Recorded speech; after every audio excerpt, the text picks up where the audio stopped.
بسم اللہ الرحمن الرحیم۔ المومنین عائشہ رضی اللہ تعالیٰ عنہ کہتی ہیں کہ رسول اللہ صلی اللہ علیہ وسلم نے فرمایا، اگر لوگوں کو عشاء اور فجر کی نماز کا ثواب معلوم ہو جائے تو وہ ان دونوں نمازوں میں ضرور آئیں، خواہ سرین کا بل گھسٹتے ہوئے کیوں نہ آنا پڑے۔ دوسری حدیث مبارکہ میں حضرت عمر بن خطاب رضی اللہ تعالیٰ عنہ کہتے ہیں کہ نبی اکرم صلی اللہ علیہ وسلم فرماتے تھے، جس شخص نے مسجد میں 40 دن تک جماعت کے ساتھ نماز پڑھی اور نماز عشاء کی پہلی رکعت فوت نہ ہوئی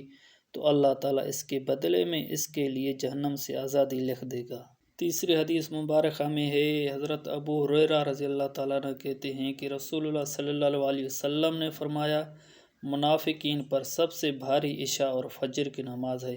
اگر وہ ان دونوں نمازوں کا ثواب جان لیں تو مسجد میں ضرور آئیں گے، خواہ سرین کا بل گھسٹتے ہوئے کیوں نہ آنا پڑے۔